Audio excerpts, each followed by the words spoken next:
اعوذ باللہ من الشیطان الرجیم بسم اللہ الرحمن الرحیم وَلُوطًا اذ قَالَ لِقَوْمِهِ، اور لوط کو ہم نے پیغمبر بنا کر بھیجا اس حال میں کہ انہوں نے اپنی قوم سے فرمایا أَتَأْتُونَ الْفَاحِشَةَ مَا سَبَقَكُمْ بِهَا مِنْ أَحَدٍ مِّنَ الْعَالَمِينَ، کیا تم ایسی بے حیائی کرتے ہو کہ جو تم سے پہلے آج تک دنیا میں کسی نے نہیں کی؟ انکم لتأتون الرجال شہوۃ من دون النساء، بے شک تم جاتے ہو مردوں کے پاس شہوت کے لیے عورتوں کو چھوڑ کر، بل انتم قوم مسرفون، بلکہ تم تو حد سے گزر جانے والی قوم ہو۔ حضرت لوط علیہ السلام کا ذکر قرآن حکیم میں کئی ایک مقامات پہ ان کی قوم کے تفصیلی حالات آئے ہیں۔ ان میں سے ایک مقام سورۃ الاعراف بھی ہے۔ یہ حضرت ابراہیم علیہ السلام کے بھتیجے تھے۔ سورۃ العنکبوت میں آیا کہ ایک لوط ان پر ایمان لے کر آئے ابراہیم علیہ السلام پر۔ اللہ تعالیٰ نے انہیں پیغمبر بنا کر سدوم کی بستی کی طرف بھیجا۔ یہ آج بھی بستی موجود ہے، لیکن تباہ شدہ حال کے اندر، اردن اور فلسطین کے درمیان اس ٹریک میں یہ بستی آتی ہے۔ اس کے کھنڈرات اور جو عذاب کے اثرات وہ ابھی تک وہاں پر موجود ہیں۔ اس کی ویڈیوز یوٹیوب کے اوپر ریئل ٹائم موجود ہیں، جس نے دیکھنی ہو وہ دیکھ سکتا ہے۔ انگلش میں ہم سڈوم، کہ وہ ڈی یوز ہوتا ہے، سوڈومی کی ٹرم اس عمل کے لیے ہے۔ ہومو سیکچولیٹی بعض لوگ اس کے لیے لواطت قوم لوط کی وجہ سے استعمال کرتے ہیں، بلکہ یہ سارے الفاظ اس کے لیے استعمال ہوتے ہیں، اور اس کا ذکر تورات کے اندر بھی موجود ہے۔ حضرت لوط علیہ السلام پر صرف ان کی 2 بیٹیاں ایمان لے کر آئیں، ان کی اپنی بیوی بھی کافرہ تھی، وہ بھی قوم کے ساتھ برباد کر دی گئی۔ کوئی ان پر ایمان نہیں لے کر آیا سوائے 2 بیٹیوں کے۔ ان کی قوم جو ہے وہ مردوں کے ساتھ بدفعلی کے کبھی گناہ کے اندر مبتلا تھی، جس کی باقیات آج کل آپ کو مدارس میں، بعض کالجز یونیورسٹیز کے ہاسٹلز میں بھی نظر آتی ہیں۔ اور اس حوالے سے میں کافی دفعہ بول چکا ہوں، آپ کو پتہ ہے جب وہ مفتی عزیز صاحب کی ویڈیو لیک ہوئی تھی، اس کانٹیکسٹ میں بھی قوم لوط کا عمل مدارس کے اندر، یہ آپ یوٹیوب پہ لکھیں، لاکھوں لوگوں نے وہ ویڈیو دیکھی ہے۔ مسند احمد میں حدیث ہے، مشکات میں بھی یہ ساری احادیث موجود ہیں۔ آپ کو کتاب النکاح چیپٹر میں یہ احادیث مل جائیں گی اینڈ پہ جا کے، اور کتاب الحدود چیپٹر جو مشکات کا ہے، جس میں گناہوں کی سزا کیا ہے مختلف گناہوں کی، اس کانٹیکسٹ میں بھی آپ کو یہ ساری احادیث مل جائیں گی۔ پرائمری بکس مسند احمد، جامعہ ترمذی کے اندر تفصیل کے ساتھ یہ احادیث موجود ہیں۔ مسند احمد میں حدیث ہے کہ ایسا شخص ملعون ہے جو یہ بدفعلی کا عمل کرتا ہے، چاہے وہ مرد کے ساتھ کرے خواہ وہ عورت کے ساتھ۔ اور جامعہ ترمذی کے اندر حدیث موجود ہے کہ اللہ تعالیٰ ایسے شخص کی طرف نظر رحمت نہیں فرماتا جو مرد کے ساتھ یا کسی عورت کے ساتھ، خواہ وہ اس کی بیوی ہو، اس طرح کا عمل کرے۔ جامعہ ترمذی اور ابو داؤد کے اندر موجود ہے کہ ایسے لوگوں کی سزا یہ ہے کہ فاعل اور مفعول دونوں کو قتل کر دیا جائے، اگر وہ بالرضا کر رہے ہیں، اور اگر ظاہر ہے کہ بالجبر ہوا ہے تو پھر صرف فاعل کے ساتھ یہ معاملہ کیا جائے گا۔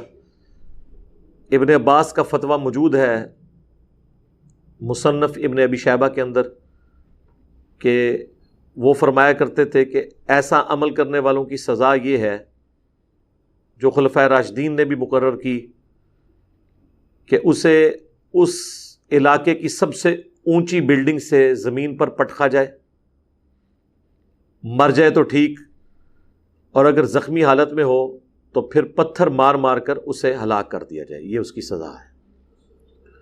کتنی سخت سزا ہے، آپ اندازہ کریں اس عمل کی۔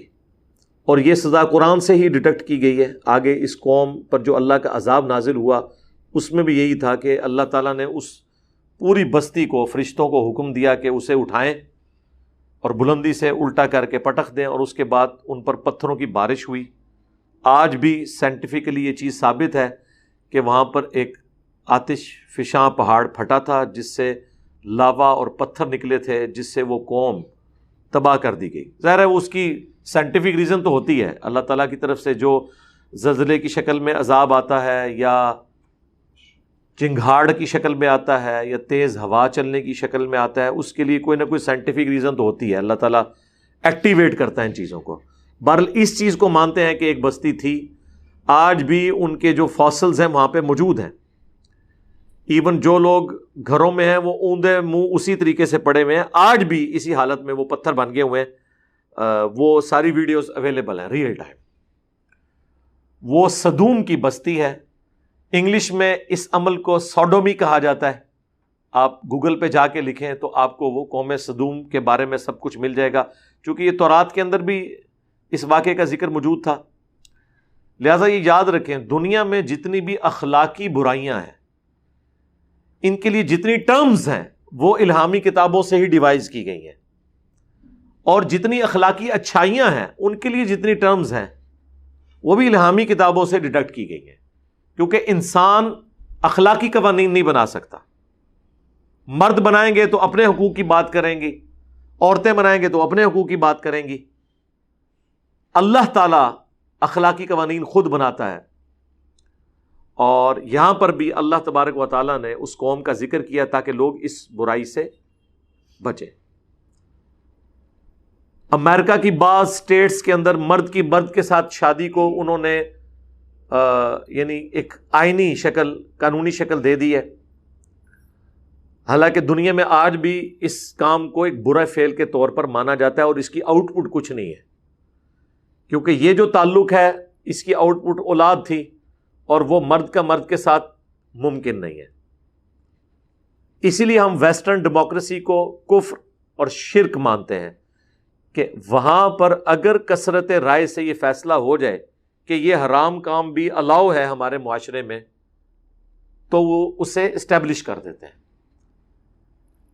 اسی وجہ سے ویسٹرن ڈیموکریسی کو کفر کہا جاتا ہے. جبکہ جس ڈیموکریسی کو ہم جائز سمجھتے ہیں وہ قرآن کی روح سے وَأَمْرُهُمْ شُورَى بَيْنَهُمْ، مسلمانوں کا آپس کا جو معاملہ ہے وہ مشورے سے طے پاتا ہے. کثرت رائے سے حلال کے دائرے کے اندر نبی الاسلام بھی خلفائے راشدین بھی اسی کی بنیاد کے اوپر فیصلے کیا کرتے تھے. حلال کے دائرے کے اندر کثرت رائے دیکھی جائے گی. اور چونکہ وہ قبائلی سسٹم تھا، قبائلی سسٹم کے اندر ہر بندے سے ووٹنگ نہیں کروانی ہوتی، بلکہ جو قبیلے کا سردار ہے ونس وہ فیصلہ کرتا ہے کسی معاملے میں، اس کی ووٹ پورے قبیلے کی ووٹ شمار کی جاتی ہے. کیونکہ اس زمانے میں قبائل کے سردار دھکے کے ساتھ نہیں بنا دیے جاتے تھے. سب سے کمپیٹنٹ بندہ چنا جاتا تھا، وہ ڈیزرو کرتا تھا، وہ اس قوم کا سب سے ذہین آدمی ہوتا تھا، اس کی ووٹ پوری قوم کی، پورے قبیلے کی ووٹ مانی جاتی تھی. اگر حسین ابن علی نے یزید کی بیعت نہیں کی تو اس سے مراد صرف حسین ابن علی نہیں تھے، پورا قبیلہ بنو ہاشم تھا، کیونکہ وہ اس کی اس وقت سرداری کے اوپر فائز تھے. اسی طریقے سے اگر حضرت زبیر نے بیعت نہیں کی تھی تو وہ پورا قبیلہ تھا جو حضرت زبیر کے ساتھ اٹیچ تھا، عبداللہ ابن زبیر جو حضرت زبیر کے بیٹے تھے، تو وہ پورے قبیلے کی بیعت نہ کرنا شمار ہوگا. قبائلی سسٹم میں ووٹنگ کا یہ طریقہ ہوتا تھا. لہذا ماڈرن ڈیموکریسی کو اگر اس میں حلال اور حرام کا فیصلہ قرآن و سنت کے مطابق ہو اور حلال کے دائرے کے اندر اندر کثرت رائے سے فیصلہ ہو تو ہم اسے عین خلافت راشدہ کی ماڈرن فارم سمجھتے ہیں. کیونکہ حلال کے دائرے میں کثرت رائے سے ہی فیصلہ ہوگا. محدثین بھی جب راویوں پر بحث کرتے ہیں تو کہتے ہیں جمہور محدثین کے نزدیک یہ راوی ثقہ ہے، یعنی اکثریت کے نزدیک. وہاں پہ سارے جمہوریت کو مانے ہوئے ہوتے ہیں. جب ہم کہتے ہیں کہ ٹرو ڈیموکریسی ہونی چاہیے، وہاں پہ ملوکیت کو گھسیٹ دیتے ہیں. تو خلافت راشدہ، خلافت کا نظام اور ماڈرن ڈیموکریسی، اگر اس میں ایک یہ چیز طے کر لی جائے کہ قرآن و سنت کے دائرے سے کوئی چیز بار اپروو نہیں ہوگی، یہ دونوں انٹرچینجبل چیزیں ہیں۔ اسی لیے جب قرارداد مقاصد پاس ہوئی تھی تو مولانا مودودی نے فرمایا تھا کہ آج ریاست پاکستان نے کلمہ پڑھ لیا ہے، کیونکہ قرارداد مقاصد جو آئین سے بھی کئی سال پہلے اسٹیبلش ہوئی، جب تک کہ آئین فائنل نہیں ہوا تھا 73 کا، اس میں یہ چیز طے ہو گئی تھی کہ ایک تو آئین بنایا جائے گا اور اس آئین کی بنیاد وہ قرارداد مقاصد ہوگی، اور قرارداد مقاصد میں یہ طے کیا گیا تھا کہ حاکمیت اعلیٰ کا مالک اللہ ہے، اور جو پاکستان کا حکمران ہے وہ قرآن اور سنت کے دائرے کے اندر اس حق کو استعمال کرے گا، اور پاکستان میں کوئی ایسا قانون پاس نہیں کیا جائے گا جو قرآن و سنت کی تعلیمات کے منافی ہو۔ پریکٹیکلی اگر کوئی چیزیں ہوتی ہیں تو اس کے لیے بھی پھر سسٹم طے کیا گیا کہ اسے پھر کس طریقے سے اسلامی نظریاتی کونسل تک بات پہنچائی جائے گی اور وہ پورے معاملات ہوں گے۔ اس میں ابھی بھی کمزوریاں موجود ہیں، لیکن ان پرنسپل یہ ایسٹ ہے کہ ہم نے یہ چیز تعلیم کے طور پر ایک اپنے سلیبس کے اندر یا اپنے آئین کے اندر یہ چیز طے کر لی ہے۔ اب یعنی ایک بہت بڑا سٹیپ جو ہے وہ طے ہو چکا ہے، اس سے آگے جانے کی ضرورت ہے۔ اس کی میں دنیا میں ایک مثال دیتا ہوں کہ اگر آپ نے کہیں پر کوئی افطاری کروانی ہے تو اس میں یہ چیز تو طے ہے کہ کوئی حرام چیز سرو نہیں ہوگی، لہٰذا اس پہ ووٹنگ نہیں ہوگی کہ روزہ شراب سے کھلوانا ہے یا چرس سے کھلوانا ہے، نہ، ہاں ووٹنگ اس پہ ہوگی کہ روزہ کھجور سے، پانی سے، روح افزا سے یا کسی اور ڈرنک سے کھلوانا ہے جو حلال ہے، تو اس میں کثرت رائے سے فیصلہ ہو سکتا ہے۔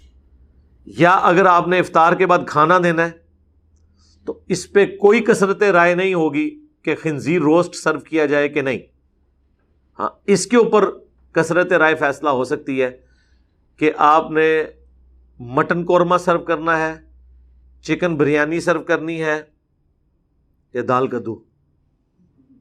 میں تو دال کدو کے حق میں ووٹ ڈالوں گا نا، اور اگر کدو نہیں آپ مانیں گے تو میں قاضی ابو یوسف کی طرح تلوار نکال لوں گا، ٹھیک ہے، وہ جو کہانی انہوں نے ایک بنائی ہوئی ہے۔ تو حلال کے دائرے کے اندر کثرت رائے سے فیصلہ ہوگا، اس چیز کو سمجھنے کی ضرورت ہے۔ چونکہ اب یہ ساری چیزیں اس کے ساتھ جڑی ہوئی ہوتی ہیں، تو میں نے چونکہ ہومو سیکچویلٹی کئی ملکوں کے اندر وہ کہہ رہے ہیں جی یہ ایک بیسک ہیومن رائٹس کے خلاف ہے کہ اگر لوگ چاہتے ہیں تو ہم ان کے رائٹس کے درمیان ہرڈل کیوں بنیں؟ وہ اس لیے بنیں گے کہ جو اخلاقی قوانین ہیں وہ گاڈ کے بنائے ہوئے قوانین ہیں، اور جب کوئی ریاست اس حوالے سے طے کرتی ہے کہ یہاں پہ ڈومیننٹ عوام جو ہے وہ اس مذہب سے تعلق رکھنے والی ہے، پھر اس میں قانوناً ایسے قوانین ہی بنائے جائیں گے جس کی وجہ سے انارکی نہ پھیلے، اس چیز کو فالو کیا جائے گا۔ ہاں اگر یہ کوئی اپنا علیحدہ ملک بنا لیتے ہیں، کسی اور ریاست میں چلے جاتے ہیں تو ٹھیک ہے، کرتے رہیں جو کچھ انہوں نے کرنا ہے، وہ جانے اللہ کا معاملہ، چھپ کے کرتے ہیں ان کا معاملہ، لیکن قانونی جب آپ اس کو شکل دیں گے تو اس کی پھر قباحتیں شروع ہو جاتی ہیں۔ اور اس حوالے سے بعض اوقات لوگ جو جنت میں بھی ایسے معاملات ہیں اس کو بھی ڈسکس کرتے ہیں کہ جی جنت میں جو ہے وہ لڑکے ہوں گے جو سرو کریں گے جنتیوں کو، وہ ویٹرز کے طور پر ہوں گے، اس کام کے لیے نہیں ہے، یہ اللہ تعالیٰ نے جو اپنی ڈیسٹنی میں چیز مقرر کر دی ہے وہ اسی طریقے سے ہے۔ اب جب حضرت لوط علیہ السلام نے ان کو کہا کہ تم جو اللہ تعالیٰ نے عورت یعنی بیویاں بنائی ہیں ان کی بجائے تم یہ والا کام کرتے ہو، بل انتم قوم مسرفون، بلکہ تم حد سے بڑھنے والے ہو، تو اس کے جواب میں انہوں نے کیا کہا؟ وما کان جواب قومی، اور ان کی قوم کا جواب نہیں تھا الا مگر یہ ان قالوا اخرجوہم من قریتکم، کہ وہ سب کے سب کہنا شروع ہو گئے کہ اس کو جو ہے نا وہ اس بستی سے نکال دو، انہم اناس یتطہرون، یہ بڑے پاک باز لوگ بننا چاہتے ہیں، یعنی حضرت لوط اور ان کی 2 بیٹیاں، اور تو کوئی ایمان ہی نہیں لے کے آیا تھا۔ یہ ہوتا ہے جب آپ کے پاس دلائل ختم ہو جائیں، پھر آخری حال یہ ہوتا ہے کہ آپ ان کو یہاں سے نکال دو، ٹھیک ہے تم نے اپنا اسلام لے کے رکھنا ہے تو جاؤ یہاں سے تم نکل جاؤ، ہم تو برے لوگ ہیں، ہم میں رہو ہی نہ، بجائے یہ کہ اپنی برائی کو مان لیں۔ یہاں آج علماء بھی آپ کو یہی کرتے ہیں، آپ کسی کو مشورہ دیں کہ میرے بھائی یہ سنت کے مطابق یہ عمل ہے، وہ کہتے ہیں جی آپ کا دل کرتا ہے تو ٹھیک ہے، ادروائز آپ ہماری مسجد سے نکل جائیں۔ سیم وہی انالوجی ہے، فارمولے سیم ہے، ہر جگہ آپ کو وہ اپلائی ہوتے ہوئے نظر آئیں گے۔ اچھا یہاں پہ آپ دیکھیں ایک لفظ استعمال ہوا ہے جواب، یہ جواب عربی کا لفظ ہے، اردو میں بھی استعمال ہوتا ہے۔ اچھا اردو میں عموماً لوگ اردو بولتے ہوئے جواب کہتے ہیں، وہ لفظ غلط ہے، اصل لفظ ہے اردو میں جواب، کیونکہ عربی سے ہے نا، جیم کے اوپر کیا ہے؟ زبر، اور جواب کس کا ہوتا ہے؟ سؤال، اردو میں ہم اسے زبر سے پڑھتے ہیں سوال، سوال لفظ غلط ہے، یعنی اردو میں جو آپ بول رہے ہیں اس کے بالکل الٹ ہے، سوال کے اوپر زبر ہے اردو کے اندر جو ہم بول رہے ہوتے ہیں، لیکن اصل لفظ کیا ہے؟ سؤال، واو بھی کوئی نہیں، سین پہ پیش، واو کے بعد وہ جو الف ہے وہ حمزہ اس کے اوپر ہے، سؤال، سؤال اور جواب، لیکن ہم کیا بول رہے ہوتے ہیں؟ سوالو جواب، یا جواب بھی بعض بول دیتے ہیں، یہ لفظ جواب ہے، یہ لفظ آ گیا۔ اردو میں بعض اوقات ڈکشنری میں آپ کو الفاظ نہ مل رہے ہوں تو قرآن میں آپ کو کافی سارے الفاظ مل جائیں گے جس سے آپ کو پتہ چل جائے گا کہ اس میں یہاں پہ زبر آتی ہے یا زیر آتی ہے یا پیش آتی ہے۔ فَأَنْجَيْنَاهُ وَأَهْلَهُ إِلَّا امْرَأَتَهُ، تو اللہ تعالیٰ فرماتا ہے ہم نے نجات دے دی انہیں اور ان کے گھر والوں کو سوائے ان کی بیوی کے، کانت من الغابرین، وہ بھی پیچھے رہنے والوں میں شامل ہو گئی۔ یہ دو پیغمبر ایسے ہیں جن کی بیویاں بھی کافرہ تھی، حضرت لوط اور نوح علیہ السلام۔ وَأَمْطَرْنَا عَلَيْهِمْ مَطَرًا، اور ہم نے ان پر برسایا می پتھروں کا۔ فَانظُرْ كَيْفَ كَانَ عَاقِبَةُ الْمُجْرِمِينَ، تو پھر دیکھو کیسا انجام ہوا ایسے مجرمین کا۔ اب یہاں پہ وہ تفصیلی واقعہ نہیں آیا، بس یہاں پہ یہ کنکلوڈ ہو گیا۔ قرآن حکیم میں سورۃ الحجر کے اندر تفصیل سے یہ واقعہ آئے گا کہ ان کے اوپر پتھروں کی بارش ہوئی تھی، پھر سورۃ الذاریات میں آئے گا کہ حضرت ابراہیم علیہ السلام کے پاس فرشتے آئے انسانی شکل میں، اور حضرت ابراہیم ان کے لیے بنا ہوا بچڑا لے کر آ گئے۔ جب انہوں نے دیکھا یہ تو کھانا نہیں کھا رہے، اور اس زمانے کے اندر جب کوئی آپ کا نمک نہ کھائے تو اس کا مطلب ہوتا تھا کہ یہ آپ کا دشمن ہے، کیونکہ اتنی غیرت اس وقت لوگوں میں موجود تھی کہ اگر کسی کے گھر سے نمک کھایا ہے نا تو اب اس کے خلاف نیگیٹو ایکٹیویٹی پرفارم نہیں کرنی۔ تو حضرت ابراہیم علیہ السلام دل میں گھبرا گئے کہ یہ مجھے نقصان پہنچانے آیا ہے، تو پھر فرشتوں نے تسلی دی کہ ہم فرشتے ہیں، انسانی شکل میں آئے ہیں۔ اب اتنے واقعے سے ہی آپ کو کتنے عقائد کلیئر ہو گئے۔ حضرت ابراہیم علیہ السلام کو پتہ ہی نہیں چلا یہ فرشتے ہیں جو انسانی شکل میں آئے ہیں۔ علم غیب کا عقیدہ بھی کلیئر ہو گیا کہ اس وقت ہوتا ہے جب اللہ بتاتا ہے۔ اگر ان کو پتہ ہوتا تو اتنی تکلیف اٹھاتے کہ بچڑا پہلے ذبح کرتے، پھر اس کا گوشت کرتے، پھر پکا کے لے کے آتے، بے فکر ہو کے بیٹھنا تھا۔ جس طرح ہمیں رمضان میں پتہ ہوتا ہے کوئی آ بھی جائے مہمان، پتہ چل جاتا ہے روزے سے ہے تو بس بے فکر ہو جاتے ہیں، اور جب پتہ چلے افطار سے پہلے ہی جانا ہے پھر تو اور بے فکر ہو جاتے ہیں، ٹھیک ہے۔ تو ابراہیم علیہ السلام بے فکر ہو جاتے ہیں، نہیں ہوئے۔ اس کے بعد ابراہیم علیہ السلام کو یہ بھی نہیں پتہ چلا کہ یہ جو لڑکے ہیں جو لڑکوں کی شکل میں آئے تھے یہ فرشتے ہیں جو انسانی شکل میں آئے تھے۔ پھر قرآن میں آیا کہ ابراہیم علیہ السلام ان سے جھگڑنا شروع ہو گئے اس معاملے میں کہ جب انہوں نے یہ بتایا کہ ہمیں اللہ نے بھیجا ہے کہ ہم ایک قوم کو الٹنے کے لیے آئے، تو حضرت ابراہیم نے پوچھا کون سی قوم؟ تو انہوں نے کہا وہ سدوم کی جو بستی ہے۔ تو حضرت ابراہیم نے فوراً کہا کہ وہاں تو لوط بھی ہے میرا بھتیجا، حالانکہ حضرت ابراہیم کو بھی پتا تھا، لیکن پیغمبر رقیق القلب ہوتے ہیں۔ تو انہوں نے کہا کہ ہمیں پتا ہے ان کو اور ان کے گھر والوں کو ہم بچا لیں گے سوائے ان کی بیوی کے، 2 بیٹیاں ان کی بچیں گی اور وہ بچیں گے، ٹھیک ہے۔ یہ تو خیر انہوں نے بعد میں اس کی تعداد بتائی۔ پہلے حضرت ابراہیم کے بارے میں قرآن میں آتا ہے کہ حضرت ابراہیم جھگڑا کرنا شروع ہو گئے ان کے ساتھ اس بات پہ کہ کسی طریقے سے عذاب ٹل جائے.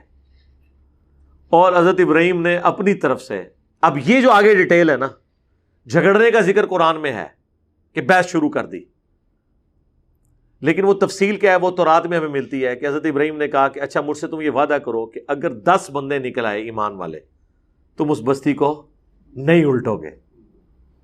فرشتوں کو تو اللہ نے بتایا ہوا تھا کہ کتنے بندے ہیں، انہوں نے کہا جی لو جی وعدہ.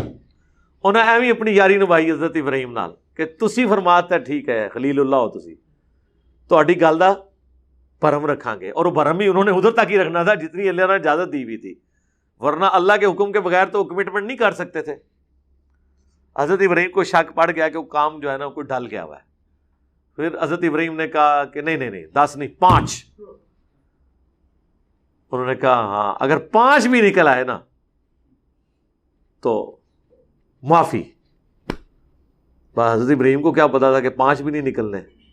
ٹھیک ہے، یہ تو جناب ختم نبوت کی برکت ہے جو یہ امت اتنے بڑے لیول کے اوپر توحید قبول کیے ہوئے ہے، پیغمبروں کی دعوت کو مانے ہوئے ہیں.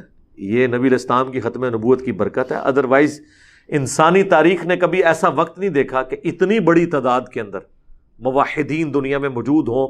ہمیشہ اکثریت گمراہوں کی رہی ہے. یہ تو نبی الاسلام کی امت ہے اور اسی وجہ سے اگلے انبیاء نے رشک کیا ہے. اب مجھے بتائیں اگر لوط علیہ السلام کو یہ پتہ چل جائے کہ انجینئر صاحب کے سٹوڈنٹس 20 لاکھ سے زیادہ ہیں جو سبسکرائب کیے ہوئے ہیں تو ان کے لیے قابل رشک بات ہوگی کہ نہیں؟ تو ہم بھی یہ بتائیں گے کہ ہمارا کمال نہیں ہے، یہ ختم نبوت کی برکت سے یہ امت توحید ہے. یہاں پر کتابیں محفوظ ہیں اور اللہ تعالیٰ کا خاص کرم ہے اس امت کے اوپر. صحیح بخاری میں حدیث ہے بعض انبیاء قیامت کے دن اس حال میں آئیں گے کہ ان کے ساتھ 4 امتی، کسی کے ساتھ 3، کسی کے ساتھ 2، کسی کے ساتھ 1، کسی کے ساتھ 1 بھی نہیں ہوگا جو ایمان لایا ہو. اسی لیے بخاری مسلم میں آتا ہے کہ جب شب معراج نبی علیہ السلام گزر رہے تھے نا 6 آسمان سے تو وہاں ان کی ملاقات حضرت موسیٰ اور حضرت ہارون سے ہوئی تھی. ٹھیک ہے، اور جب نبی علیہ السلام وہاں سے گزرے تو انہوں نے رونا شروع کر دیا جب اللہ تعالیٰ نے حضرت موسیٰ علیہ السلام کو یہ دکھایا کہ یہ امت محمدیہ ہے اتنی کثرت تعداد میں جو جنت میں جائے گی. تو ظاہر ہے وہ ایک پروفیشنل جیلسی کہہ لیں جس کو ہم رشک کہتے ہیں، حسد تو نہیں کہہ سکتے ظاہر ہے. اور بخاری مسلم کے الفاظ ہیں کہ حضرت موسیٰ علیہ السلام نے کہا کہ یہ لڑکا میرے بعد آیا اور اس کے ماننے والے مجھ سے بھی زیادہ جنت میں جانے والے. یہ نبی الاسلام کو اللہ تعالیٰ نے ایک پروٹوکول دیا ہے. بخاری مسلم کی حدیث ہے کہ جنتیوں کا نصف میری امت سے ہے، آدھے جنتی میری امت کے ہیں. ابن ماجہ اور ترمذی میں حدیث ہے کہ جنتیوں کی 120 میں سے 80 صفیں میری امت سے ہیں. اتنی کثرت سے یہ امت جائے گی. لیکن ایز کمپیئر ٹو اگلوں کے اگر آپ امت کے اندر تعداد دیکھیں تو پھر تو آٹے میں نمک ہی ہے سرکار. اے نہ سمجھے ہوگا کہ سارے ہوتے بیٹھے ہوں گے، ایڈا بھی سوگا معاملہ نہیں ہے. 7 ارب سے زیادہ انسانوں میں سے 5 ارب تو پکے کافر اور مشرک ہیں. جو 1.5 ارب مسلمان ہیں ان میں بھی آپ دیکھ لیں ہر فرقہ جب اپنے آپ کو جنتی ڈکلیئر کرتا ہے تو باقی کے 1.25 ارب مسلمان تو ہر فرقہ فارغ کرتا ہے. ٹھیک ہے، لیکن بہرحال اگلے انبیاء کی نسبت یہ تعداد بہت زیادہ ہے. اب ابراہیم علیہ السلام کو کیا پتا تھا کہ 2 بیٹیاں ہوں گی، حضرت لوط علیہ السلام کی اور ایک ان کی خود اپنی ہستی، اس کو اللہ تعالیٰ نجات دے گا. 3 بندے صرف، بیوی بھی ان کی ہلاک. پھر وہ نوجوانوں کی شکل میں قرآن پاک میں پوری تفصیل آتی ہے. اب وہ جب نوجوان حضرت لوط علیہ السلام کے مہمان بن کے آئے تو لوط علیہ السلام کو بھی علم غیب نہیں تھا جب تک اللہ نہ بتائے. وہ مہمان بن کے گئے، اللہ تعالیٰ نے سنت اڈاپٹ کی ہے نا، وہ قرآن میں پوری تفصیل آئی ہے. پھر اس کی مہمان کی شکل میں گئے تو حضرت لوط علیہ السلام نے انہیں گیسٹ کے طور پہ رکھا کہ دوسرے علاقے سے لوگ یہاں پہ کوئی وزٹ کرنے آئے. اس جگہ پہ لوگ ٹورزم بہت زیادہ تھی، لوگ دوسرے ملکوں سے سیر و سیاحت کے لیے آیا کرتے تھے. تو قرآن میں ذکر ہے کہ جب وہ نوجوان لڑکوں کی شکل میں فرشتے آئے تو حضرت لوط علیہ السلام بڑے غمگین ہوئے کہ کاش آج میرے پاس کوئی ایسا قلعہ، کوئی ایسی جگہ ہوتی کہ میں اپنے ان مہمانوں کو بچا سکتا اپنی قوم کے شر سے، کیونکہ انہیں ڈر پڑ گیا کہ اگر وہ اتنے لڑکوں کو دیکھیں گے تو وہ تو اپنی حاجت پوری کرنے کے لیے یہاں آ جائیں گے. اور وہی ہوا، قرآن میں آیا کہ وہ سارے کے سارے جمع ہو کے آ گئے. تو حضرت لوط علیہ السلام نے بڑے لجاجت کے انداز میں انہیں سمجھایا، مجھے میرے مہمانوں کے سامنے بے عزت نہ کرو، کاش کوئی مضبوط قلعہ ہوتا میں اس کی پناہ لے لیتا، یا کاش شیخ عبد القادر جیلانی ہوتے ایک نگاہ مار کے ہلاک کر دیتے.